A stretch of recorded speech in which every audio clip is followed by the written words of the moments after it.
Class time. Loss of family contact. What's up, man? Huggins?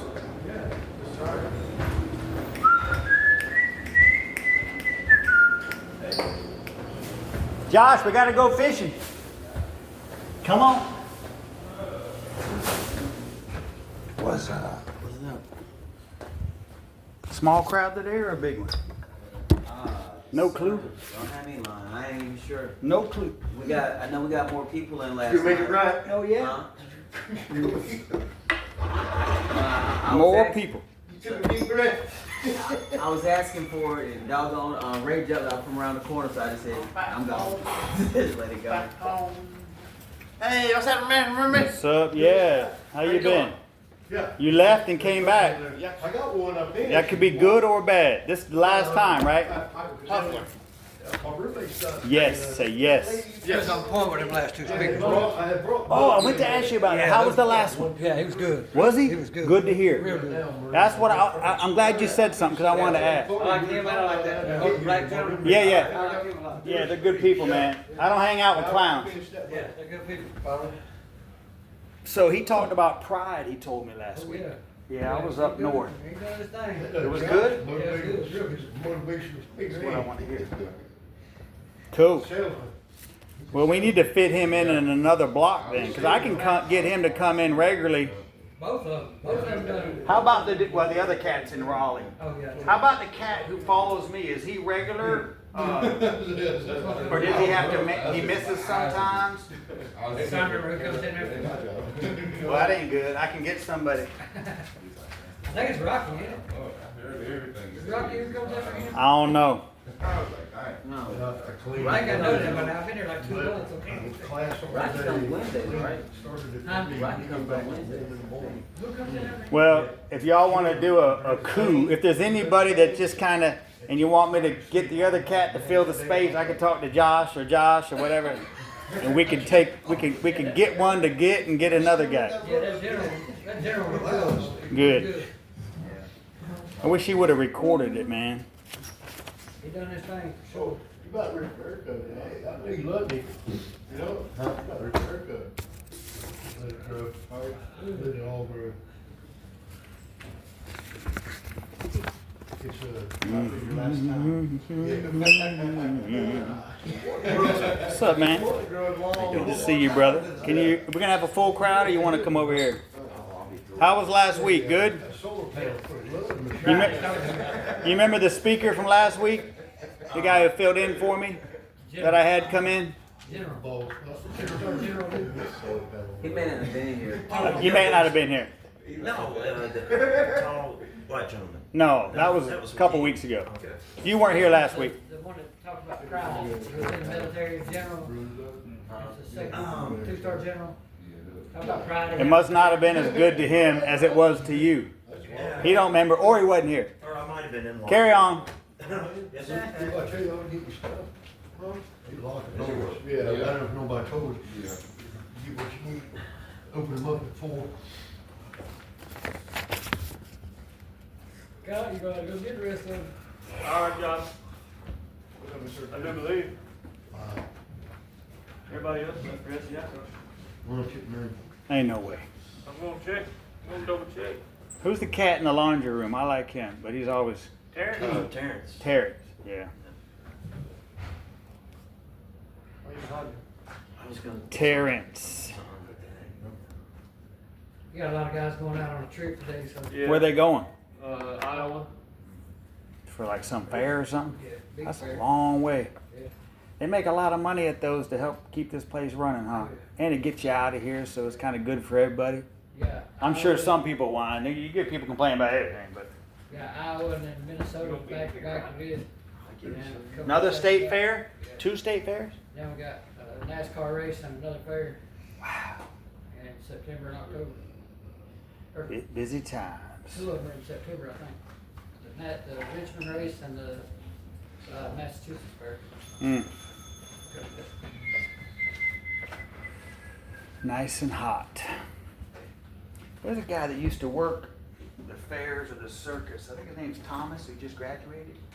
Short dude, old. Yeah. He's still here. Yeah, he's a cool cat. I like him. He's a LDI now.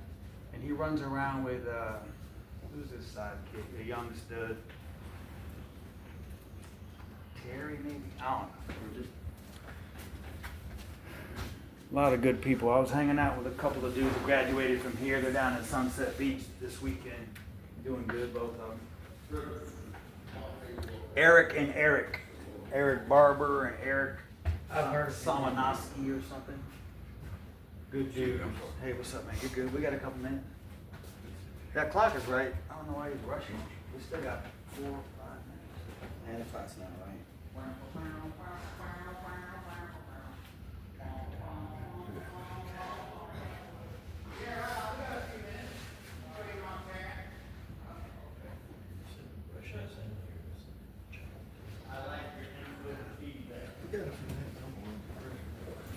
Yeah.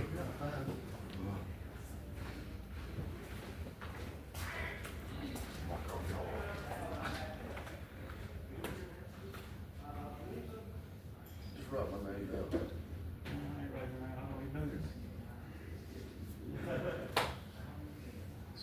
Graduate 8 weeks. I went to the photo and then for 6 weeks, and I got here end of May. So now I go on this next Minnesota trip for 2 weeks, so another 2 weeks on. I went to Connecticut to Detroit for 2 weeks, so 4 weeks. Yeah. The second one, for Raleigh and Fayetteville. What kind of week is it? I don't know. It's my first time with him as a speaker. We still got Pentecostal church there. Your car? Felt like we It were was probably like a week after you left, and then like I said, it's been sitting since then. Cause I think Will had went to, no, actually Will was working with Casey, and Paul really picked him up in the car that day. That's interesting. So is that you saying that or something you learned here? Or you just know it? It's just, I know it. Just know? I mean, I learned it from being here because when I was out there, I always thought, like, oh yeah, I can handle whatever. But The devil's strong, baby. the truth is, I can't handle everything that I come into contact with. Mm-hmm. Sometimes I just gotta give it up to him, and he's telling me, don't go back. Yeah. Yeah, because we're still human. Yep. I think that's everybody, huh? Hmm? I think that's everybody. Well, Dana is still on the way. Huh? I thought Dana left from the. Time to leave. Oh, he is leaving on donation truck. That's right. He ain't left yet, though.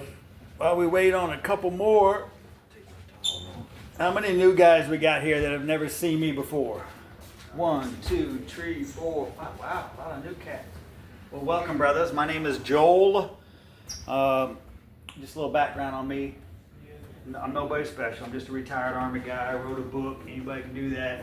I know Josh, so I've been speaking in here for almost 2 years. I come every week. I'm not a preacher. I read from books that I've read before. Things that hit me, you know what I'm saying, that I underlined or something, and we kind of talk about it. I don't let you talk too much because some guys will ruin it for everybody. They'll go down into rabbit holes and they'll start arguing or something. So I like a little feedback, but we can't get too crazy. So keep that in mind if I got to politely say, yo, we got to move on. Anyway, so it's two-way to some degree. And again, it's just my opinion or opinions from the book, but there's some deep stuff. We have good conversations in here. We walk out with some good wisdom from cats that are smarter than us, you know what I'm saying, or that have been through more, or who, you know, whatever. There's some good books out there that I like to read. The reason I don't dip into the Bible is only because I know y'all get a lot of that. I like the Bible. I get my own Bible studies and all that stuff during the week. Nice, you can make it, Terrence. You ain't late, otherwise we'd be doing 20 burpees. That's right, baby. Anyway, it's good to see you. So yeah, that's kind of my gig here. Anyway. All right, enough of all that. Will somebody, and I like to let people open in prayer for you new cats who haven't done it in a while or never done it. Because there ain't no right way to do it. Jesus called out the cats who did it, you know, in front of crowds to look sexy, you know what I'm saying? And spoke beautifully. If somebody who hadn't done it in a while or never done it, you know, you just grab your cojones and just say what's on your heart, you know. And if you say it all the time and you're comfortable at it, shut your mouth and let some other cat do it. You know what I'm saying? Because we all have been there where we've never done it publicly. So let the Holy Spirit just let it sit, and then someone will say something that ain't done it in a while. And it could be a cat that's done it all the time, and that's okay too. But let that person chill for a bit and let someone else do it. Anyway, sorry for the rant, but I just like to let other people do it. There ain't no right way or wrong way. Sometimes the guy who just says 5 words is better than the guy who says it real eloquently. Anyway, 1,000. Oh, you barely made it. You were going to do 20 push-ups. Move out. Move out. All right, let's bow our heads. Somebody open us up in prayer real quick, please.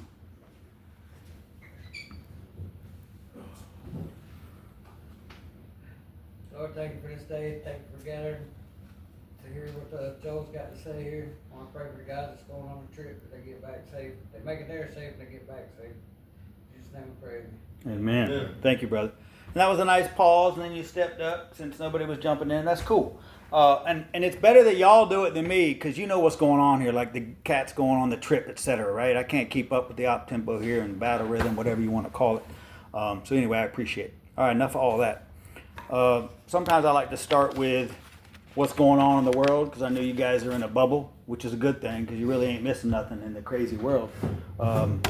And I usually don't know what's going on in the world because I don't watch the news. I'm always moving and shaking, and I could care less, you know. I'll get a call from somebody if it's time to go to war, or I got to know a hurricane's coming. Otherwise, I really don't care much. I mean, I'll check my email now and then and get a little bit of Yahoo propaganda from left, right, people that hate police or hate, you know, God or whatever. I'll get a little bit of drama, but I try to stay out of it because it's a lot of it's from the devil, right? You don't want to get into that. I don't care whether you're Chinese or you're Democrat or whatever. They'll pit us against each. So we got to be careful. Anyway, but it is good to talk about what's going on in the world. We can't live in bubbles, in my opinion, all the time. So I'm trying to think. I've been gone for a while. What's going on in the world? Anybody? Plane crash. I don't watch the news. Plane crash where? In Oak Island? Yeah, I did hear about that. There was a Small plane that plane? crashed, Yeah. it said the pilot was saved, but he crashed into the ocean right near Oak Island Pier. Oh, wow. Yeah, planes ain't no Big joke. one is the small one. It's a small plane. Yeah, I used to jump out of them, but I don't play with small planes much anymore. I got a friend who crashed one with a bunch of other buddies on it, and I was supposed to be on that. That was back in college. I was invited to go to the party with these cats at the University of Florida game, and I was like, I think I had Army that weekend or something, you know. I was part-time then. And anyway, so yeah, after that, I was like, I'm good. But yet I got one of those flying machines with a parachute on the back. I ain't used it yet, but and once in a while I need my hit it crazy. It's called a paraglider. You put a fan on you, give it some gas, chute lifts up. But I figure if I run out of gas or it breaks, I can just float down, right? I got the chute. That's what I'm thinking. Until the wing I know. crashed, Until something, yeah. That's why I ain't used it yet. I ain't found anybody to teach me how to do it, and I'm too cheap to pay for the lessons. A couple grand. Go ahead. I'm sorry. I was gonna ask, was you 82nd or 101? Nah, neither, man. I was just a grunt mechanic. Then I got out, did the guard for a little while, and then went back in as a logistics puke.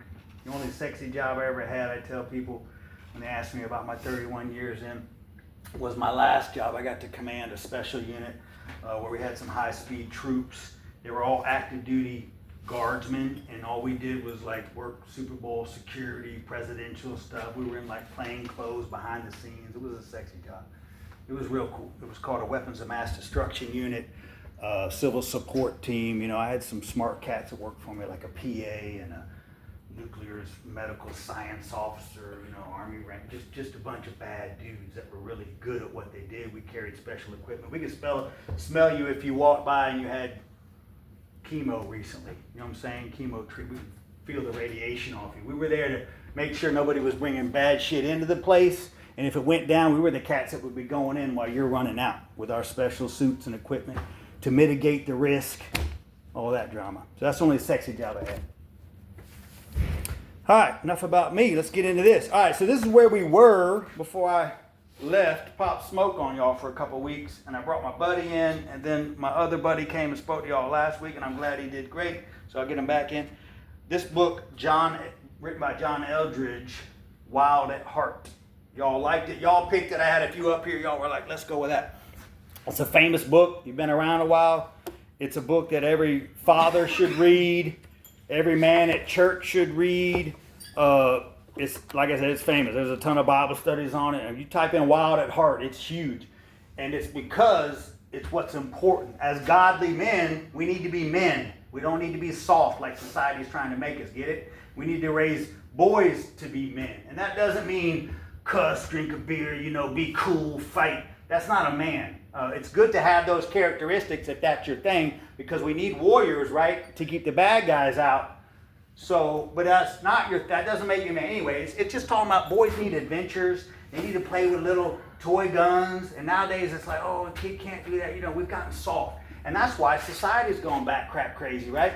Because we ain't standing up with men in the neighborhood and on the streets and at the store, right? Some punks come in and everybody's scared to say anything, right? We need men to be men. Anyway, don't get me going on those rants. Those of y'all been here a while know I get fired up and I just think that we need men to be freaking men, and that's what's wrong. Anyway, but this book is about a lot of stuff, but it's mostly about we're wild at heart as boys, right? We don't need ADHD medicine. We need push-ups or go climb a damn mountain when your kid's acting up or when we acted up, whatever. Now, granted, I know there's special cases. Sometimes people get all freaked out. Oh, Joel said we don't need medicine. My kid, okay, cool. Your kid was special. Most people need to do some freaking burpees and climb the mountain with daddy, right? And we need dads. We need good uncles. Anyway, we left off on page 13. When winter fails to provide an adequate snow base, my boys bring their sleds in the house and ride them down the stairs. Just the other day, my wife found them with a rope out of the second-story bedroom window, preparing to rappel down the side of a house. That's what I'm talking about. That's what boys need to be doing. Break your arm. It's all good. We don't need moms running around chasing them. Don't touch that. The recipe for fun is pretty simple. Raising boys. Add to any activity an element of danger, stir in a little exploration, add a dash of destruction, and you've got yourself a winner.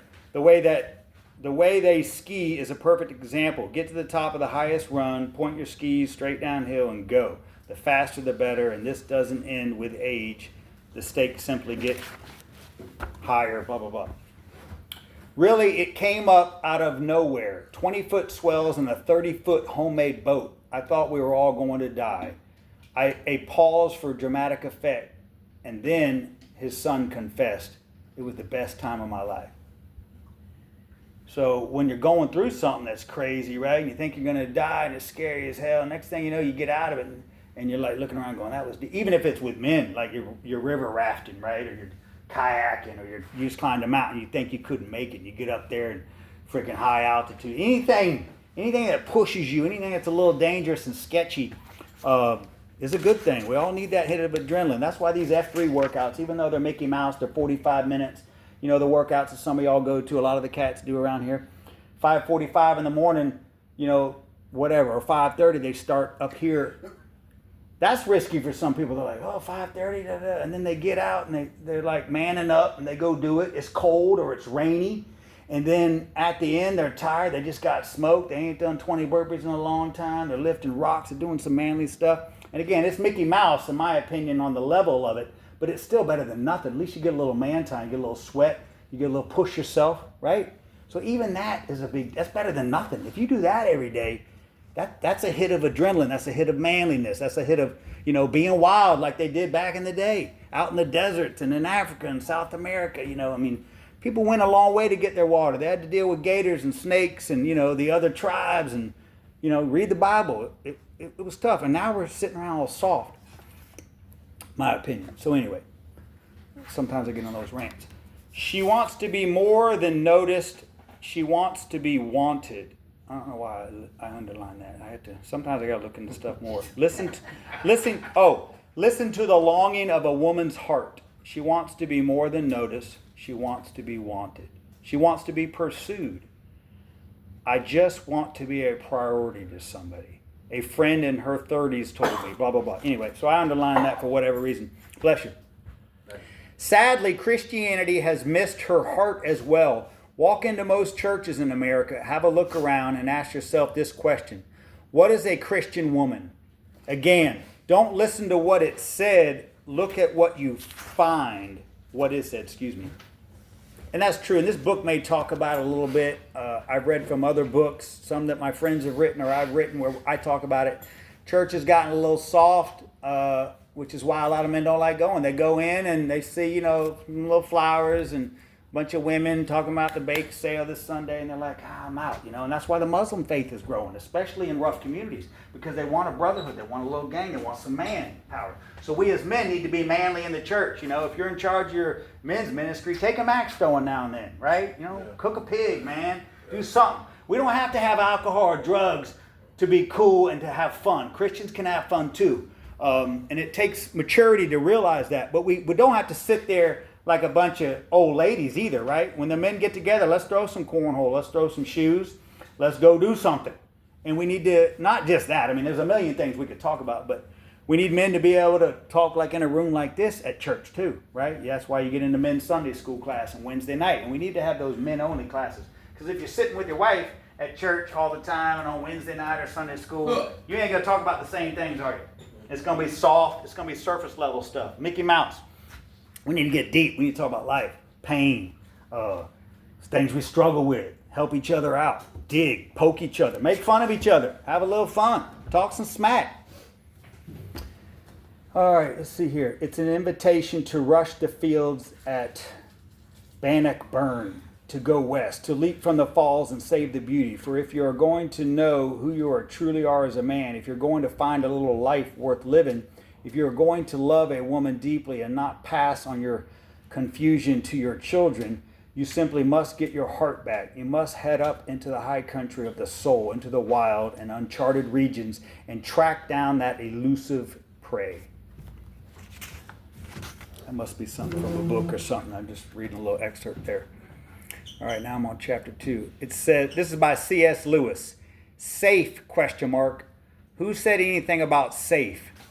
Course B isn't safe, but he's good. So that's good. I like that. It's kind of a deep quote. Some of y'all have heard of C.S. Lewis.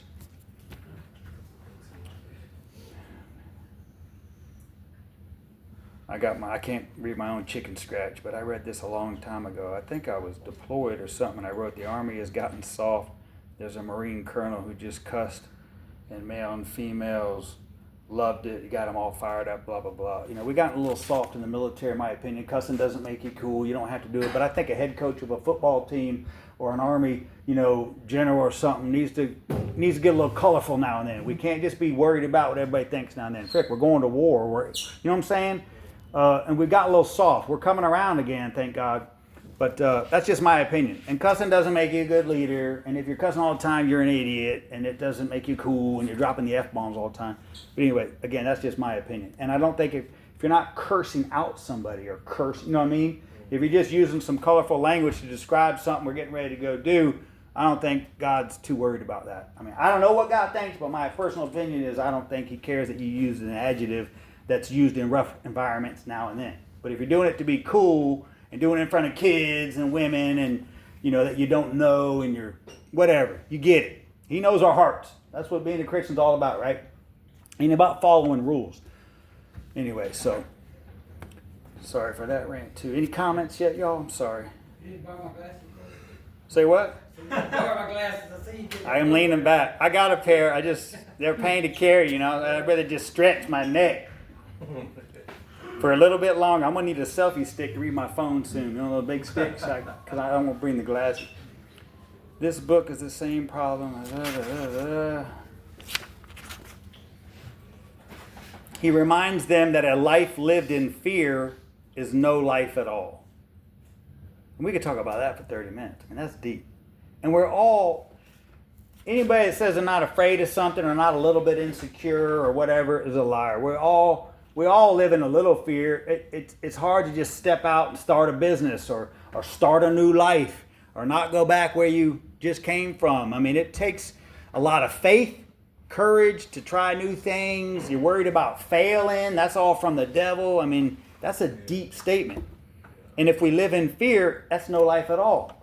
I've said this in here before that I heard back in the day, and I think it's deep, and I don't know how to quote it perfectly. One of y'all could help me, but some cat said most men live to the age of 80, but they die at 30. Something like that. Meaning, and that doesn't mean that when you get married and have kids, your life's over, because you can still be you. And don't let a woman or anybody take who you are. If you're an artist, or you like to bike, or you like to fish, go fishing now and then with your buddies. That's okay. Don't let anybody, cut off your lower parts or get in your brain and say you got to still be you. You got to do a little wild things now and then. Hang out with the guys, do something. But a lot of guys don't. They check out. They're in that corporate world, or they're married to somebody just beating them down, or they spend all the time with the kids, and that's important. We all know that. But you need a little you time now and then as well, or just take one of the kids and go do something. So women need to be mature enough to realize that with their husband. The man needs to be secure enough to say, hey, baby, I love you, but no, I'm not doing that this weekend, I'm going golf, or whatever you like. Or I'm going on an adventure for a week. I'm going kayak in the middle of nowhere, just me and Johnny. Or by myself. I recommend that too. Any comments on that? All right. He reaches out and touches you. On the other hand, if you're a Pharisee, one of those self-appointed doctrine police, watch out. On more than one occasion, Jesus picks a fight with those notorious hypocrites. Take the story of the crippled woman in Luke 13. Here's the background.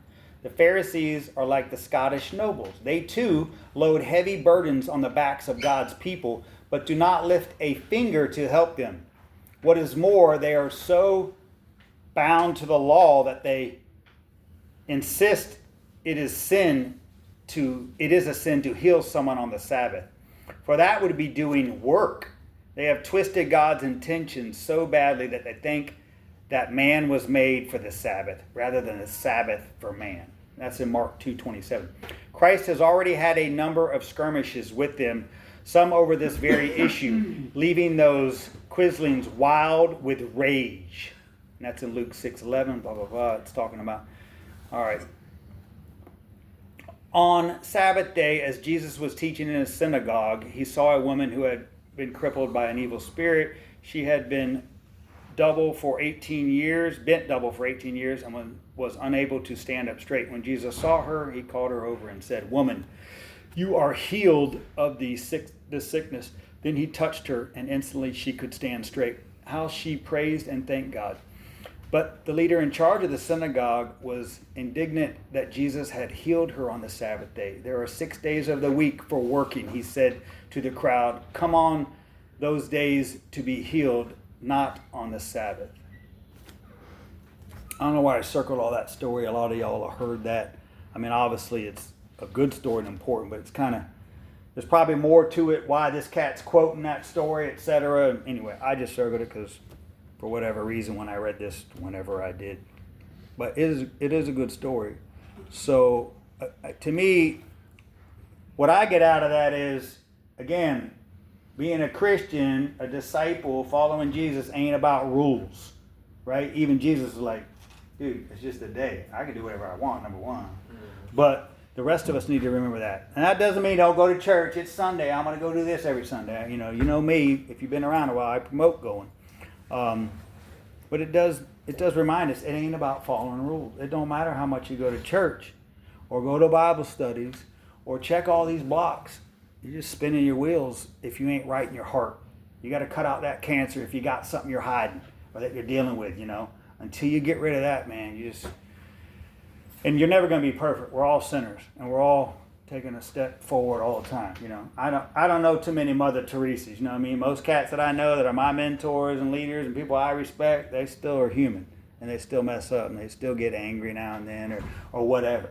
We're all a work in progress.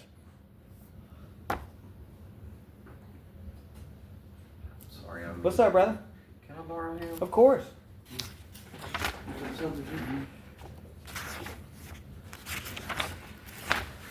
All right. Thank you, sorry. Yeah, man. I've noticed that so often our word to boys is don't. Don't climb on that. Don't break anything. Don't be so aggressive. Don't be so noisy. Don't be so messy. Don't take such crazy risks. But God's design, which he placed in boys as the picture of himself, is a resounding yes. Be fierce, be wild, be passionate.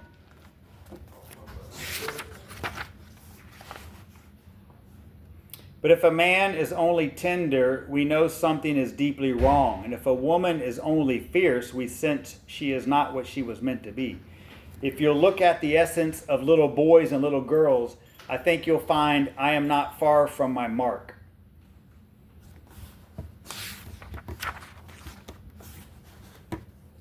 Couple quotes. Albert Schweitzer.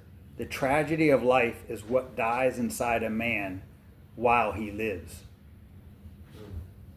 Kind of like back to what we talked about. This cat is George Hebert or Herbert. He begins to die that quits his desires. So yeah, we got to look back and say, what turned us on back in the day? You know, who are we? What really gets our juices flowing? You know, and chase that dream, because life ain't about money and fame and, you know, all the pleasing people. You know, some of y'all have heard me say this. If you still care about what people think about you, you know, once you hit your 40s, it's time for you to man up. You know, they say most men don't mature to their 40s, but when you get in your 40s, it's about time. Now, I know some cats are still worried about what people think of them in their 70s and 80s. There's those people that never get there. But we should, around our 40s, stop. You're still going to care a little bit, but you should stop caring a lot about what people think of you. You know what I'm saying? Chase your dreams. Do what you want. Fail. Quit trying to get likes and be worried about offending somebody here or there. What are they going to think? Man, just be you. Follow God. Do the right thing. Put your head down and grind. And, you know, apologize to people you've screwed over or whatever. And if they don't accept it, pray for them. Love on them. Keep apologizing. But don't sweat it. In other words, chase your desires. You can't change the past. And you can't make people forgive you. And that's okay. They don't have to. That's between them and God, right?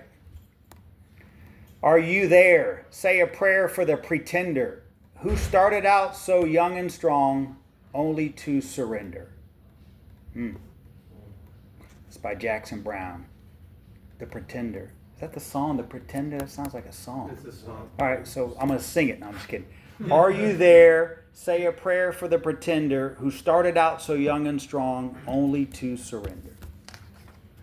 That's sad, you know. I mean, when kids want to do something, you know, and all of a sudden, it's life that it doesn't always go your way. But got some notes here. Iron sharpens iron. Blah, blah, blah. For after years of living in a cage, a lion no longer even believes it's a lion. And a man no longer believes he's a man. That's tough. There's the guy who lives behind us. He spends his entire weekend in front of the tube watching sports while his sons play outside without him. We've lived here 9 years, and I think I've seen him play with his boys maybe twice. What's with that? Why won't he engage? And the guy the next street over who races motorcycles and drives a huge truck and wears a leather jacket and sort of swaggers when he walks. I thought James Dean died years ago. What's with him? It looks manly, but it seems cartoonish, overdone. All men die, few men ever really live. The swords and castles of their boyhood have long been replaced with pencils and cubicles. The 6-shooters and cowboy hats laid outside for minivans and mortgages. The poet Edward Robinson captured the quiet desperation this way, blah, blah, and it's got a poem. For now, there were 20 plus cars piling up behind us. The guy was out of his car in a flash, yelling threats, ready for a fight. Truth be told, I wanted desperately to meet him there. Men are angry, and we really don't know why. And how come there are so many sports widows losing their husbands each weekend to the golf course or the TV?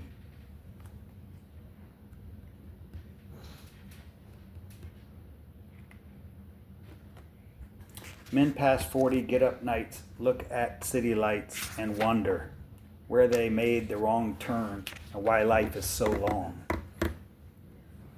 He begins to die that quits his desires. Honestly, how do you see yourself as a man? Are words like strong and passionate and dangerous words you would choose?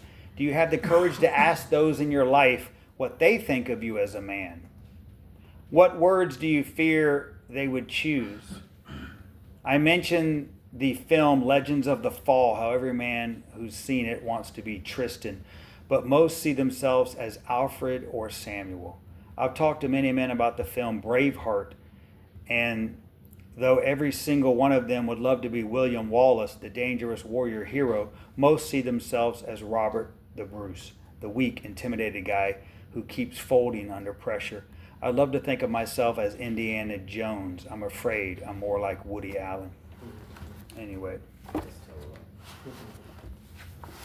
Some deep stuff in there. I mean, we always want to be the hero character. It's kind of normal. But are we? Most men think they are simply here on earth to kill time, and it's killing them. But the truth is precisely the opposite. The secret longing of your heart, whether it's to build a boat and sail it, to write a symphony and play it, to plant a field and care for it. Those are the things you were made to do.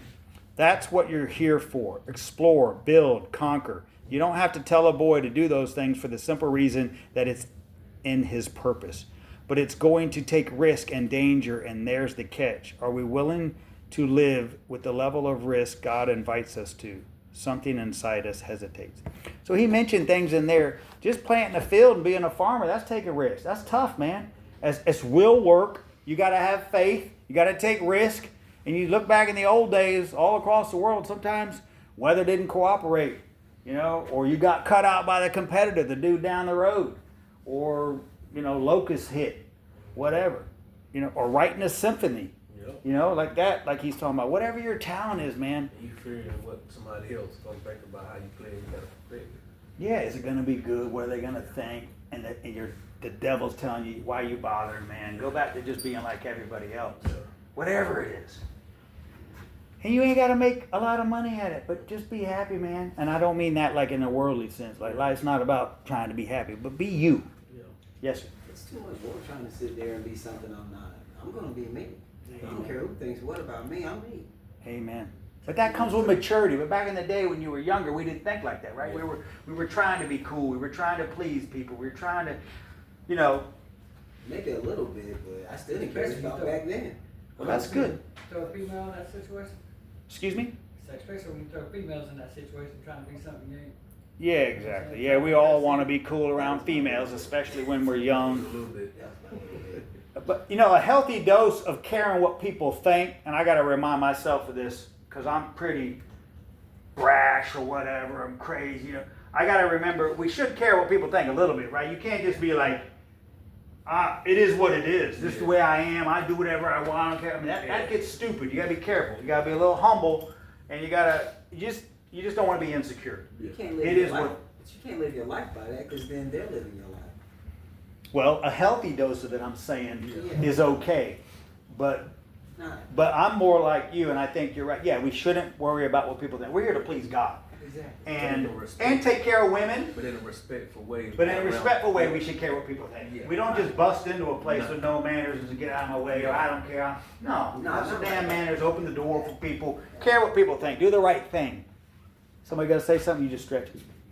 But that's a good point. But see, not everybody gets it early, right? Yeah. And you're blessed.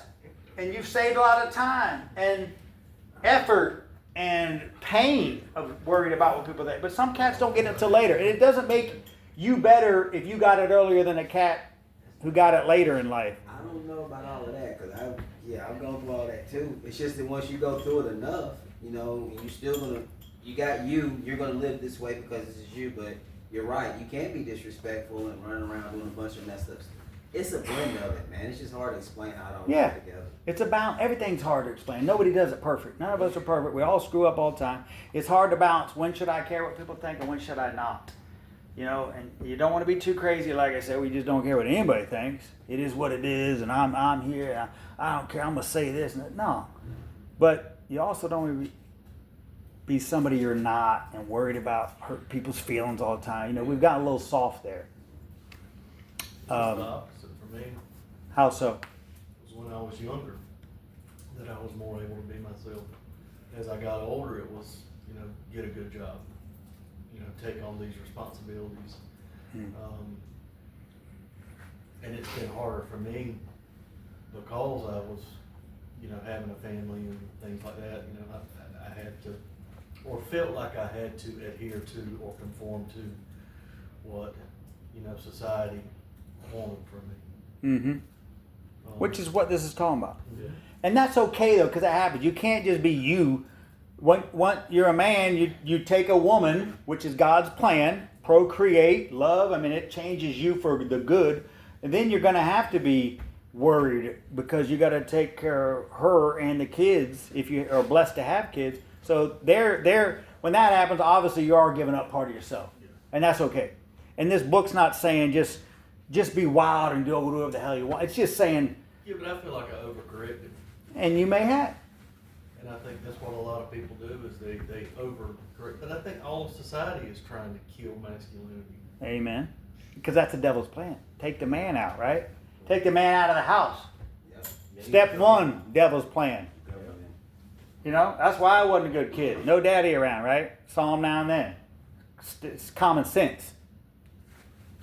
And if daddy's around and he's not good and he's not engaged, same thing. You know, you got older brothers, older friends. You know, you ain't got no. It is what it is. Kind of common sense. So yeah, take masculinity out, or make them soft. Make them just come home and say, "Yes, dear.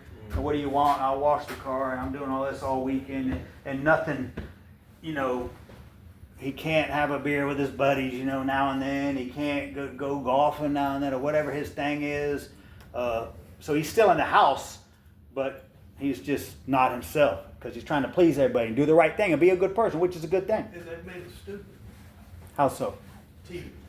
I mean, the man's the idiot. Yeah, that's Anytime true. he does anything masculine. Yeah, they do make fun of men now. But they still got some stud movies out there where the guy's a Sure, stud and sure. blah, blah, blah. But yeah, it's all same stuff that's going on back in the day, still going on today. It's the Bible, you know, it is what it is. But we can change a little bit, you know, in our foxhole and our environment. We can try to be better Christian men, better leaders, you know, better models in the community, better mentors, be a good uncle, a good godfather, or whatever. Be a good friend, you know. We can be more manly. We can challenge each other. If you're a Christian and I know it and I'm a Christian and I know you, I should be calling you out, pushing you, encouraging you, and you should be doing the same to me. Iron sharpens iron. How are we going to get better if we're all scared to offend each other?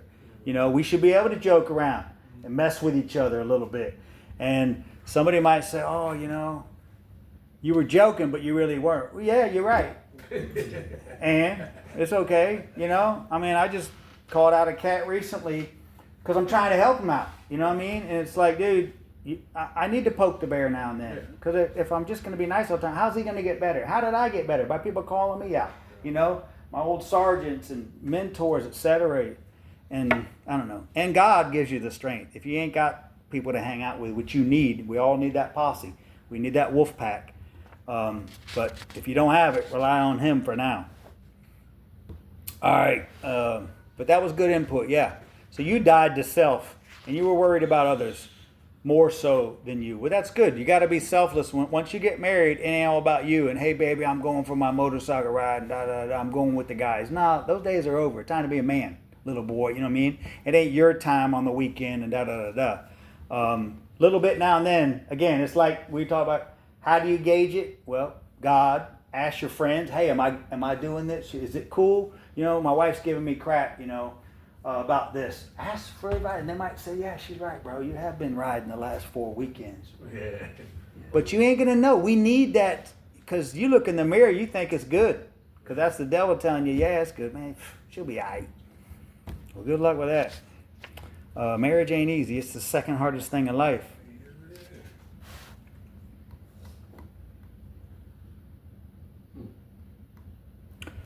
Place looks like a battlefield, the Omaha beach of the soul. And that is precisely what it is. We are now in the late stages of the long and vicious war against the human heart. Bless you. I know it sounds overly dramatic. I almost didn't use the term war at all, for fear of being dismissed at the point as one more in the group of Chicken Littles.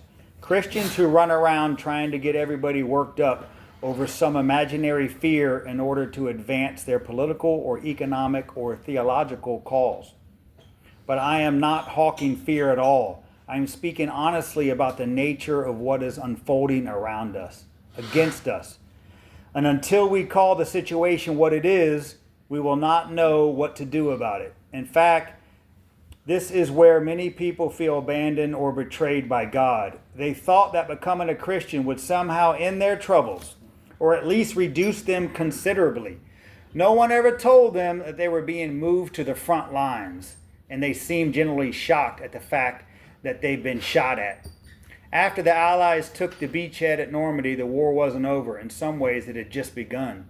Stephen Ambrose has given us many unforgettable stories of what followed with the famous landing in the movie Citizen Soldiers and book.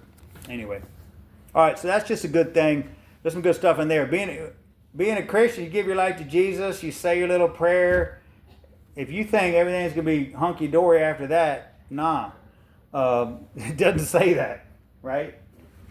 It actually gets harder. I call it the first hardest thing in life in my book, because it's hard to be a Christian, a disciple. How many real disciples do you know? We know a lot of fake ones or lukewarm ones, right? Cats that say they're a Christian, who said their prayer, they grew up in the church, etc. But how many people are really following Christ, living like Christ? That's hard, man. So he's talking about people, and they don't see their life getting better, so then they fall back on it, right? They're like, this Christian thing, I thought it was going to be a bed of roses. Easy money. Why is God doing this to me? Why isn't he blessing me with money and whatever? Why do I got cancer? Or why does so-and-so? It's all going to be hitting you. Now the devil wants to attack you. He wasn't worried about you before, but now you join the enemy. He's coming. But he did that in the Bible to a ton of people. He does all the time. You see some cats make it out stronger, and others let it beat them down. And that's a test of your faith. And that's why we need brothers to hang out with us and encourage us, etc. And say, it says right here this, and I know a guy who did this, and this happened to me, and blah, blah, blah. All right, read a little more, we'll wrap it up. The Germans are in there shooting at us. The captain replied, well, I'll tell you what, Captain, said Coda, unblocking 2 grenades from his jacket. You and your men start shooting at them. I'll take a squad of men, blah, blah, blah. So he's just recapping something that must have been dangerous or inspired me. A foundation can't be taken away. That is your power. A foundation with God can't be taken away. These are just some notes I wrote at the bottom. I don't know why I wrote that. If you feel power because of a trophy wife or money or rank or blah, blah, blah, blah, blah, then that's sad. And gonna get tough. Say again? I said, and it's gonna get tough because it's not on the right thing. Amen. Pride comes before the fall, right? And you're worried about what the world thinks. So power comes from God. And being secure. And being able to sleep well at night knowing, that you've repented, you're trying harder, you love him with all your heart, and he's blessed you more than a lot of other cats. No matter what's happened to you, there's tons of people it's gotten worse, etc. Church never talk about the gluttony, blah, blah, blah, blah, blah, your pain. In Matthew, Jesus talks about talents. All right, any other comments on anything that was said? Any questions? We got 5-6 more minutes. All right, I'm going to keep going. I'm on page 92. Where does a man go for a sense of validation? To what he owns, to who pays attention to him, how attractive his wife is or he is, where he gets to eat out, how well he plays sports. The world cheers, the vain search on. Make $1 million, run for office, get a promotion, hit a home run, be somebody, hit somebody. Can you feel the mockery of it all? The wounded crawl up the beach while the snipers fire away. But the deadliest place a man ever takes his search, the place every man seems to wind up, no matter what trail he followed, is the woman. Remember the story of my first kiss, the little darling I fell in love with? Humma, I fell in love with Debbie. Deepest. Check out my story. The year I took my deepest one. The timing was no coincidence. If a younger boy's development, a crucial time. He's talking about something that happened to him. So our heart, men have hearts too, and a woman can break it. Why is pornography the most addictive thing in the universe for men? Certainly there's the fact that a man is visually wired, that pictures and images arouse men more than they do women. But the deeper reason is because that seductive beauty reaches down inside and touches your desperate hunger for validation as a man you didn't even know you had. Touches it like nothing else most men have ever experienced. You must understand, this is deeper than legs and breast and good sex, etc. It's mythological. Look at the lengths men will go to find a golden-haired woman. They have fought duels over her beauty. They have fought wars, you see. Every man remembers Eve. We are haunted by her, and somehow we believe that if we could find her, get her back, and then we'd also recover with her our own lost masculinity, blah, blah, blah. So that's just his opinion on something that attacks men. A lot of you know it's the same addiction as drugs or alcohol or dealing with the sin of anger or whatever it is. So that's a big one as well. This is why so many men secretly fear their wives. She sees him as the one as no one else does. Sleeps with him, knows what he's made of. If he has given her the power to validate him as a man, then he has also given her the power to invalidate him also. I don't know if I have what it takes, and you're telling me I don't. He'll thank me for it someday. Men who struggle with same-sex attraction are actually more clear on this point. They know that they are missing in their heart masculine love. The problem is that they've sexualized it. Joseph Nikolsky says, He's talking about homosexuality there. All right, I'm going to end here, brothers.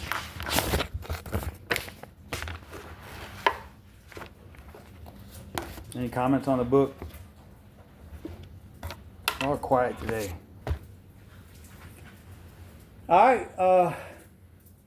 I will see y'all next week, and if somebody could close us in prayer, that'd be awesome.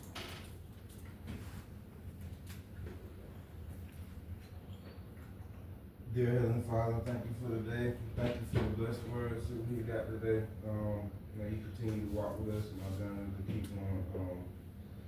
Pray for the people who went on the trip and help that they make a safe return.